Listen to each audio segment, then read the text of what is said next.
I'm resident of Collinwood for YouTube Joel Sage. I'm joined by my buddy Patrick McCray, my buddy Gordon Dymowski. We're here to discuss the movie Bean, there, starring Peter Sellers. Uh, I found out something really interesting about this movie. It has two dates, one 1979 and one 1980, which was weird at first. Uh, but I watched it on YouTube for free with ads. Uh, Really interesting movie. When did you guys first see this, Well, Gordon? 1979 for me. I saw it for the first time yesterday. I saw it tonight for the first time. I'd never It's seen one of the most important movies of its era, right? it. How This is so? okay. You have issued a clear invitation to the dance because it is. Okay, that's circular logic. We need a little bit more But than no, that. no, no. But I mean, I concede that it's circular logic, but it is a fact that is not doubted. Are you asking me why I feel it is, or are you asking what the critical consensus I'm was? asking, why do you feel it's an important Oh, why movie? do I feel? Okay, I'm happy to answer that. I think it is uh few films that are stronger and angrier and bitterer with their satire are at the same time as seemingly gentle. Very few satires, except for maybe Network, sort of adhere to the Michael O'Donoghue principle of making people laugh is the cheapest form of comedy. Although people laughed in the theaters when they saw it. You have the two things that I want to see in a movie. You have interesting people. Say what you will about Chauncey for a proto Forrest Gump, and have no mistake, Forrest Gump just ripped this thing right off. That a proto Forrest Gump should be so interesting by being so bland. I think it brings up a lot of questions about the real nature of many wise men and mystics. Is it just something that we bring with us and impress upon them? I think specifically of the notorious story of Buddha sitting under a Bodhi tree for an extended period of time. And then later, when asked the secret of the universe, just holds a lotus flower over his head, which may be profound or it could be a Chauncey Gardner moment. I think, especially now that we have dealt with years of a celebrity as president, that who may be president again and has very little on the ball except for what his adherents choose to ascribe to him. You have something that's similar to Chauncey. Chauncey, of course, the difference is Chauncey's innocent. Chauncey is one of cinema's great innocents. Uh, you have at least four spectacular, maybe five spectacular performances. Peter Sellers in the performance of his career. Richard Basehart, who I think is wonderful and very underrated in the movie. Melvin Douglas, who gives one of his capstone performances. Shirley MacLaine, who's just luminous in the film. Um, yeah, I mean, they all are very, very, very strong in this picture. Visually, it's both bold and beautiful. It sounds a bit soap opera like, but it is. I think it uses the Biltmore scenery very well. I think it also gives it gets a tremendous amount out of the music of Eric Satie perfectly, or Satie like music, and then at the same time uh almost makes sense of Magritte and uses Magritte so slickly and beautifully as a visual motif that when you return to Magritte, it looks like he was adapting things from being there.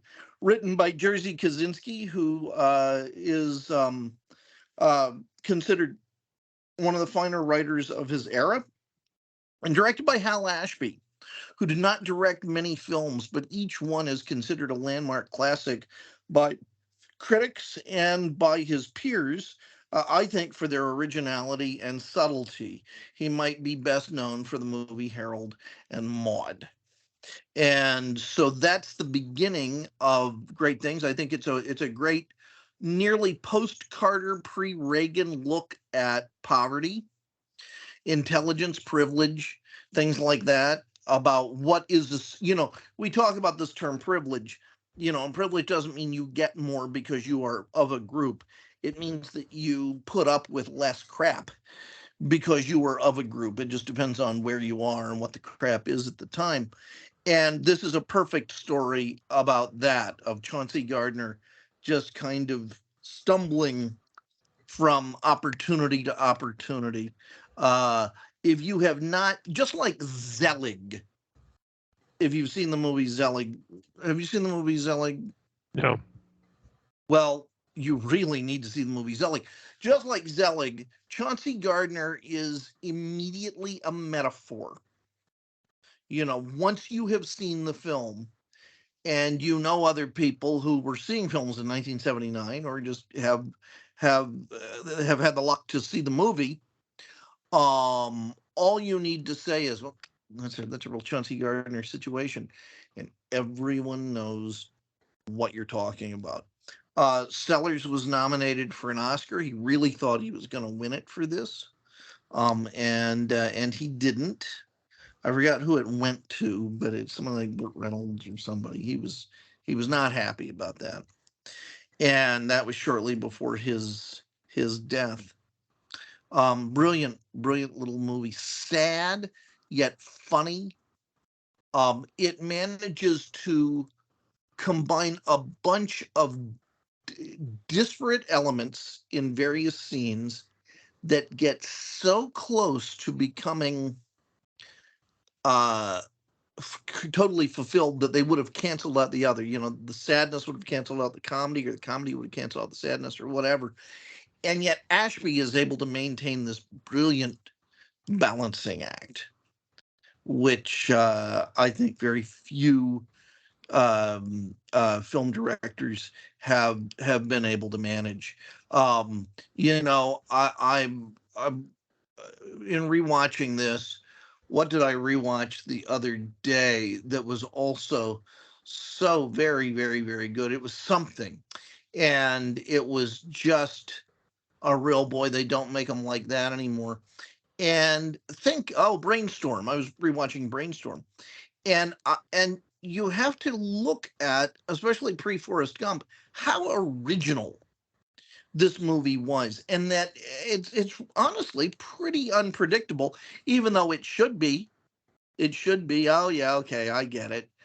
And if at any moment Chauncey took advantage of it, or seemed like he would be anything other than horrified or mystified at the political implications of him becoming president, if he took any pleasure in that, we'd have to run out of the room. But we get the idea that, in classic Zen fashion, now making us wonder if Zen simply means psychologically or intellectually, developmentally disabled. He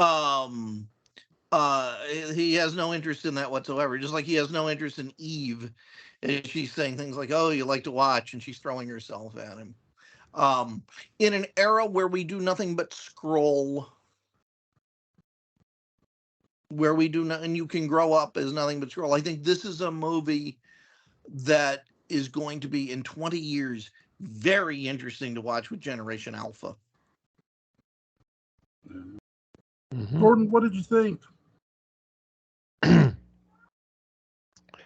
What did I think of the movie? I thought it was a good movie. I think, and I feel like I'm being set up so that once I give my positive reviews, you will come in with a negative review, or it'll be like, oh well. I think the movie has a very unique tone. Oh yeah. And Ashby does a really good job of making it it's a very precarious balancing act that he manages to pull through. Part of what does it is Peter Sellers, his performance, because usually most actors, like if you look at the two comic actors, his contemporaries, Jerry Lewis to some extent and Woody Allen, they tended to be in the same slot, but there's always that sense of,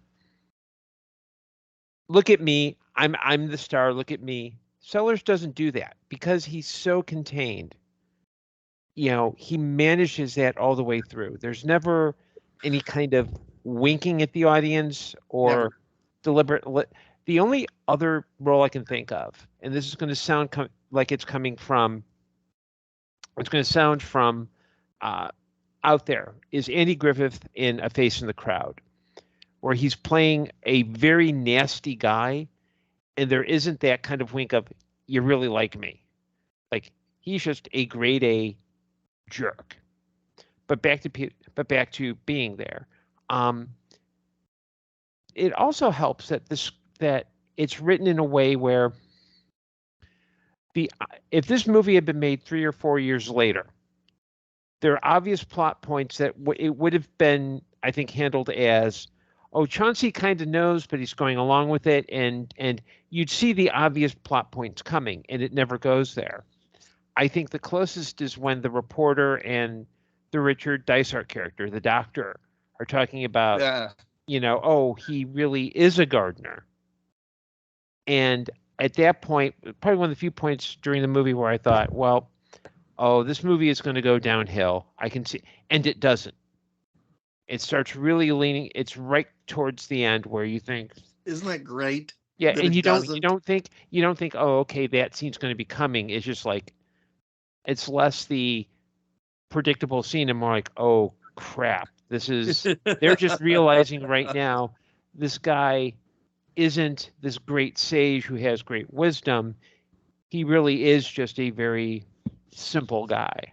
And the great thing about the ambiguity there is that what happens next is anyone's guess. Do they out him? Do they try to out him and people just deny it? Do they try to out him, and are they shouted down by people who want to use Chauncey Gardner as a political puppet? Mm-hmm. It could be any of those things, and it could be none of them.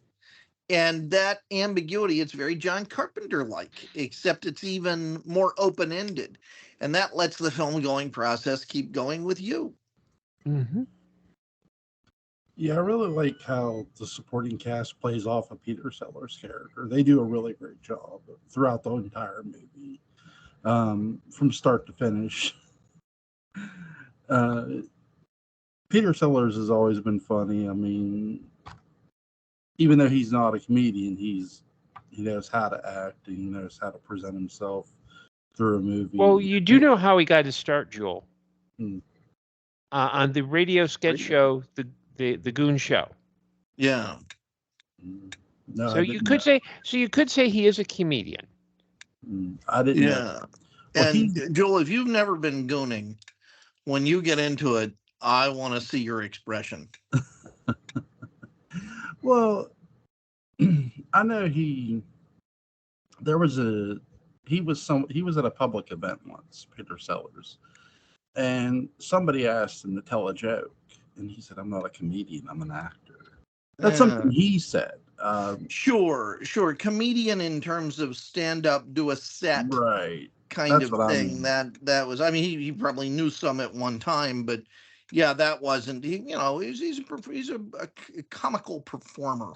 Yeah. Although, this is a movie where his he gives a serious performance. It's just the man is in absurd circumstances, or is responding out of touch with what the reality should have him responding as. Well, you have people who back into him, these rich people back into him, and they don't want him to sue them, and that's what they think too. Like, they don't want, oh, this guy's going to sue us. Well, so we'll just take him with us and treat him, make sure he doesn't sue us, make sure he's not going to sue us. And they judge him on his clothes. Yep. And on his manners and on his haircut, all of which are impeccable. Yeah. I mean, they're sort of like, oh, he's just going to, because they're paranoid of it. I mean, they think he's just going to sue us, and he's like, "Oh no, I don't. I don't want an attorney."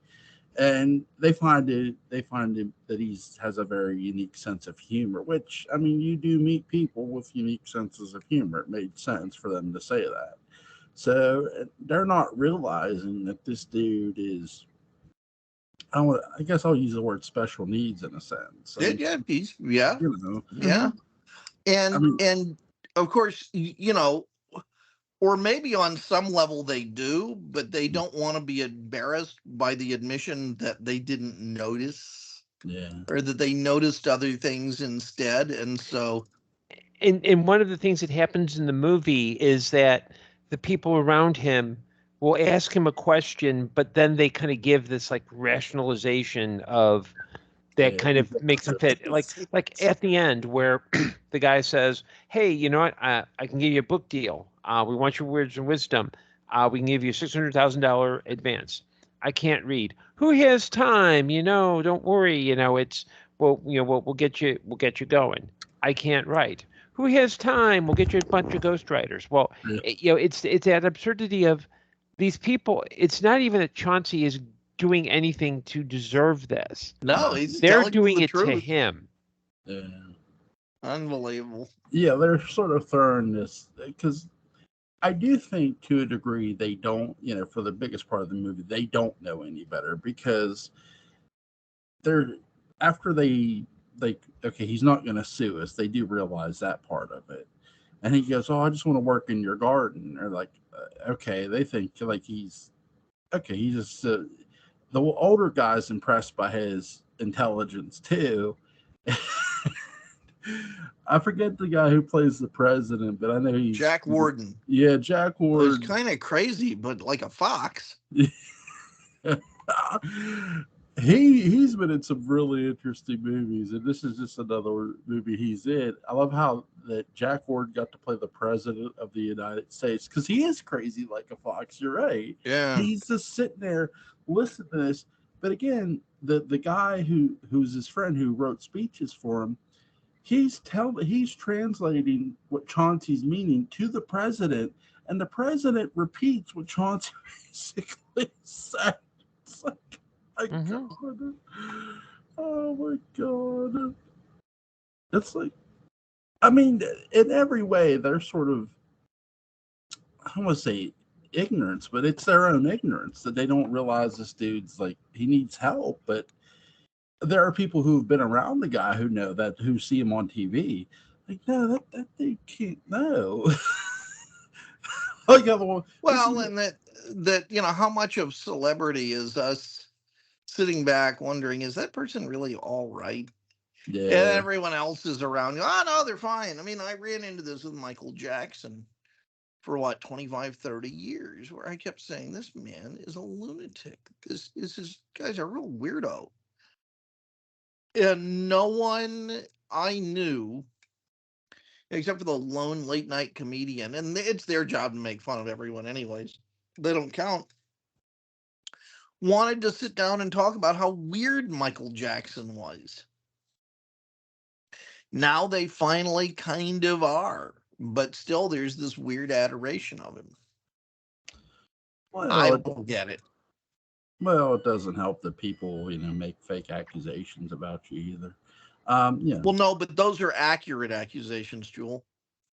The Michael Jackson stuff is. Am I wrong, Gordon? That stuff's been pretty much borne out. Well, accurate accusation. Yeah, certainly they've been corroborated. Let me maybe split the difference.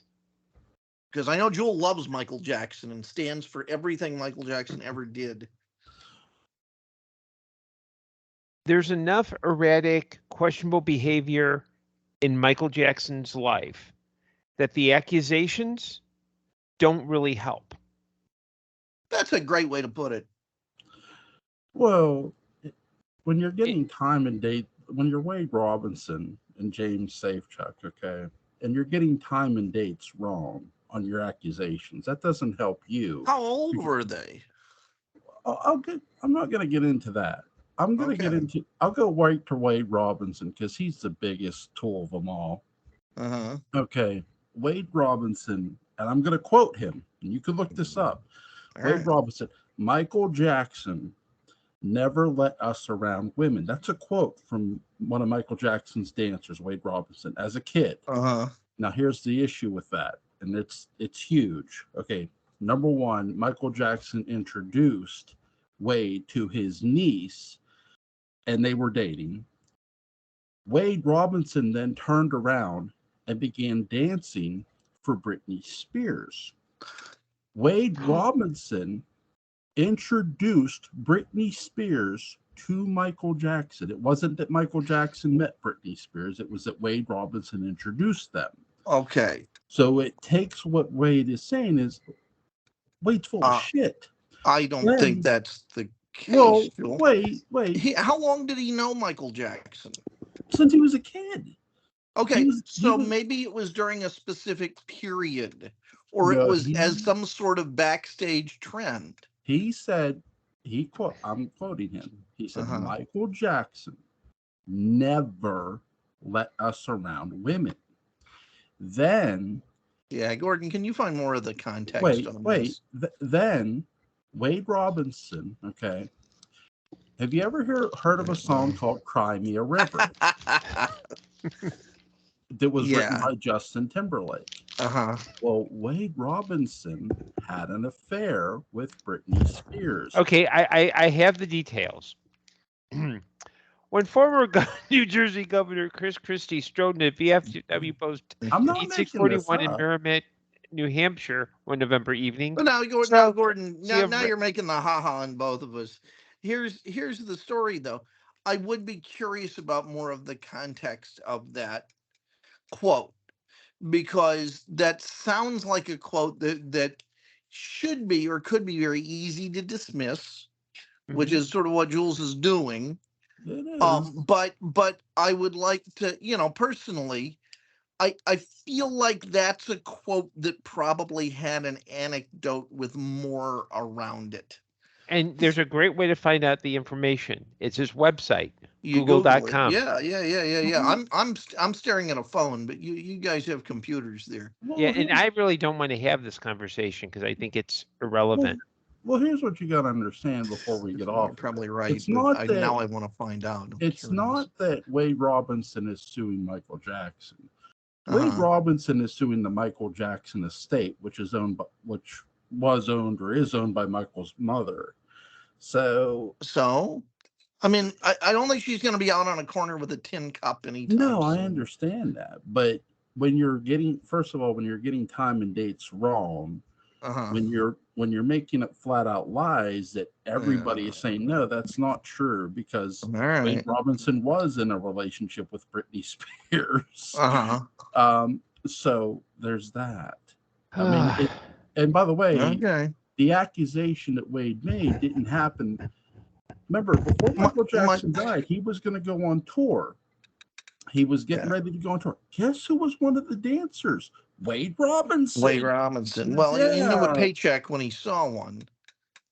If somebody, Joel, okay.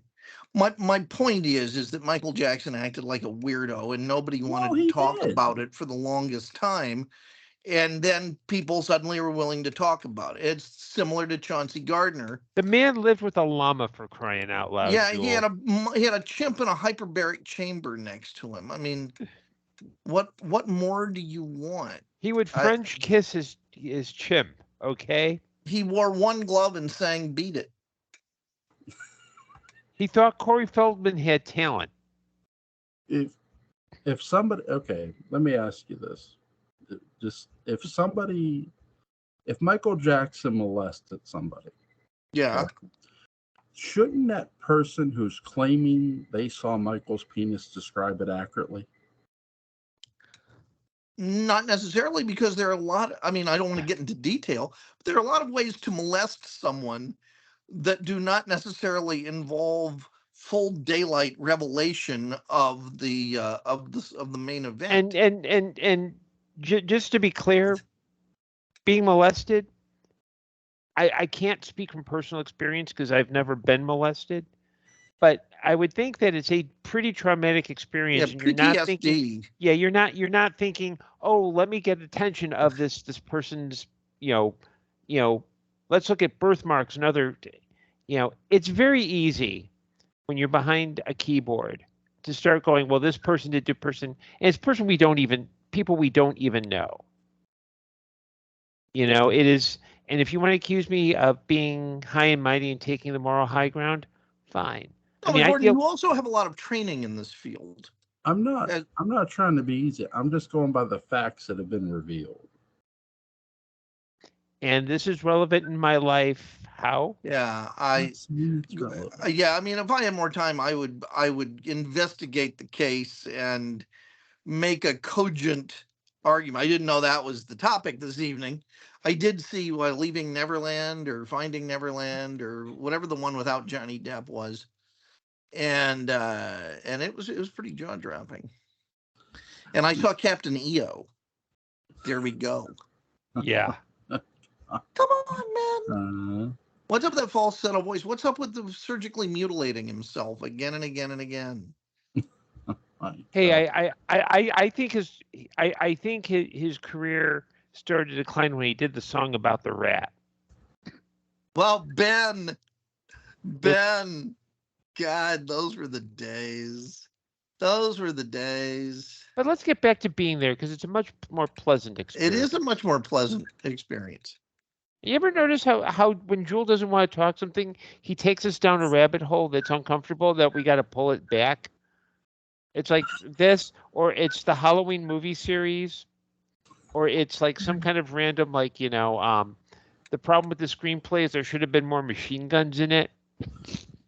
No, when I was watching this movie, I had one thought in mind when I was watching Chauncey Gardner go through life without any assistance and without any real help other than the people around him who were. Yeah, he had the domestics. Well, and we don't know what his relationship with the old man was like. Right. No. I kept thinking about my kids who are both autistic. And, when I thought about that, I thought, man, I just hope my kids have the best foot forward and make right decisions. And Hal Ashby would be thrilled that was your takeaway. Mm-hmm. Yeah.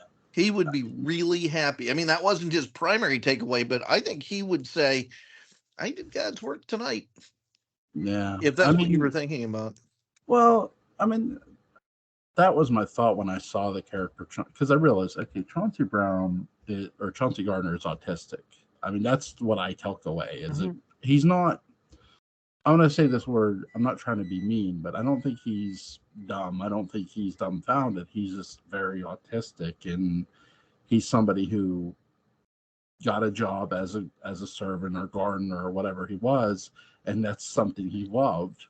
Well, yeah, it's hard to tell exactly what Chauncey was. I mean, you can have a lot of different theories about Chauncey. Yeah. Mm-hmm. One of my theories is that he is the old man's son.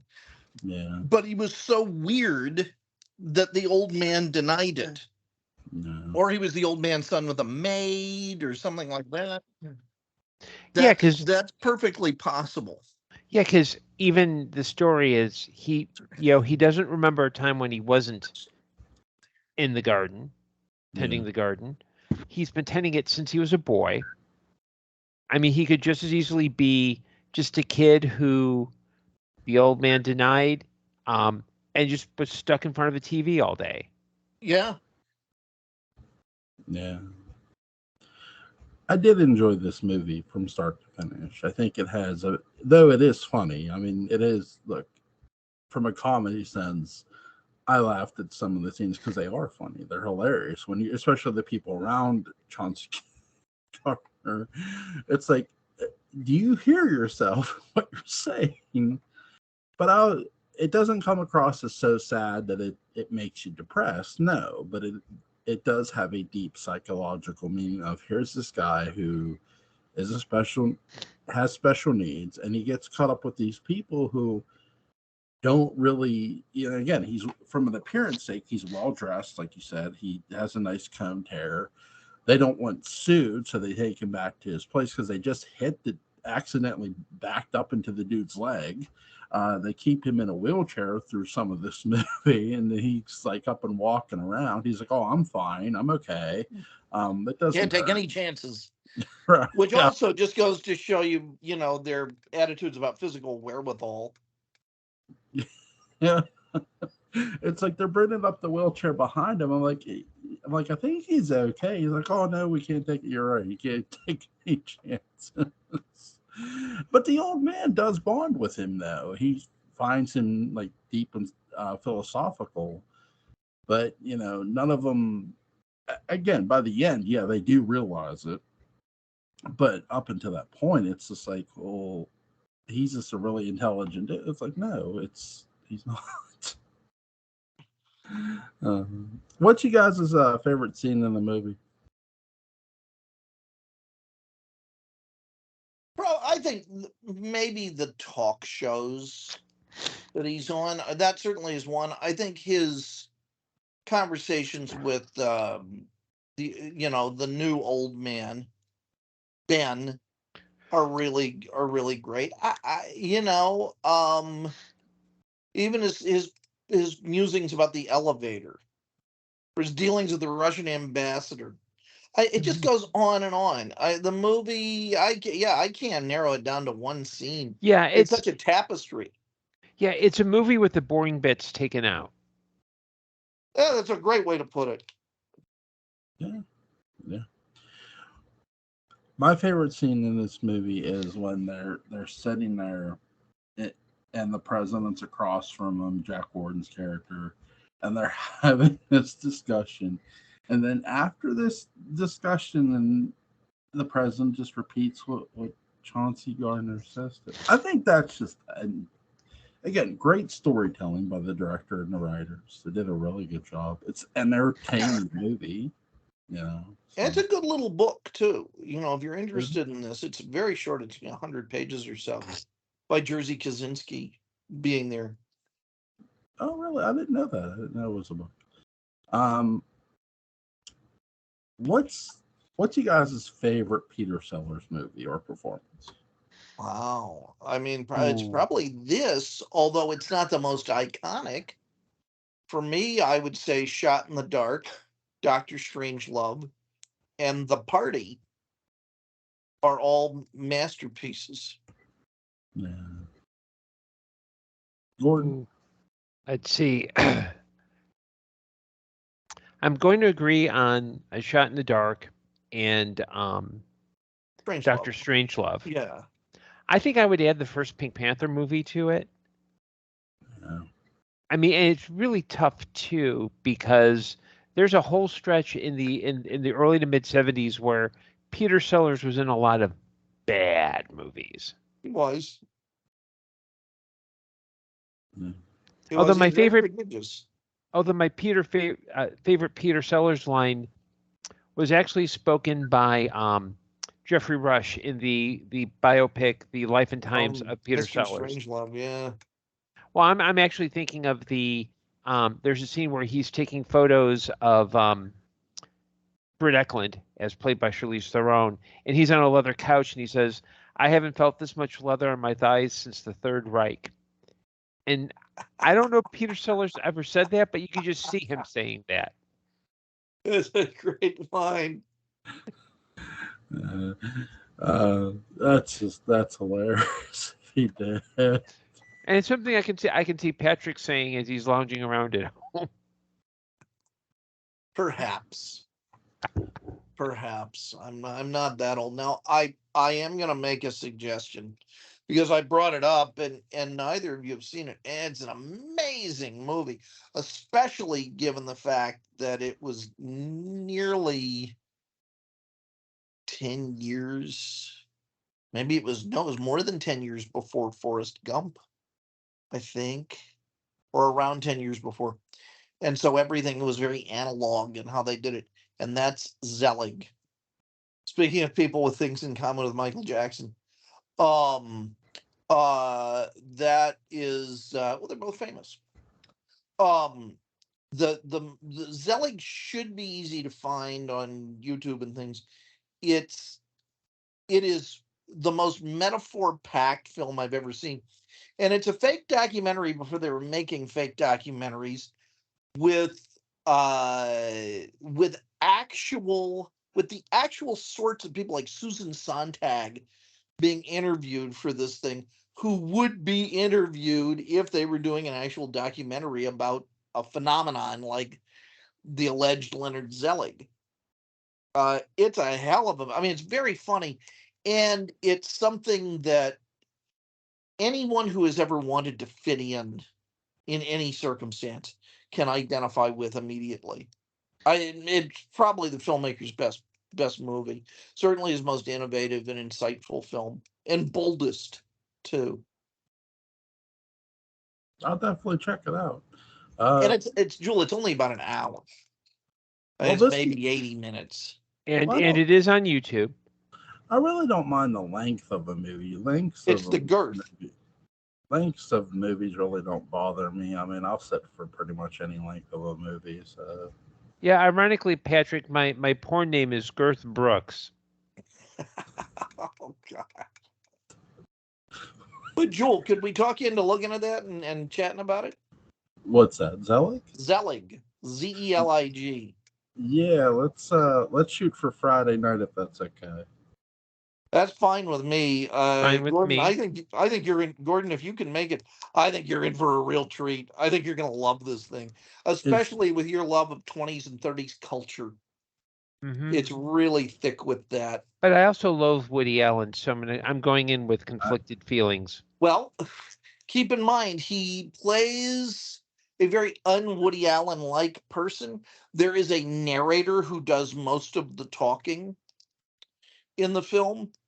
So I think this is the easiest movie to divorce personal feelings about Woody Allen and just look at the filmmaking. Yeah. Which is an extraordinary movie. You want to see a really good fan film that's like a documentary? Yes. What is it? It's called Halloween Absolute Evil.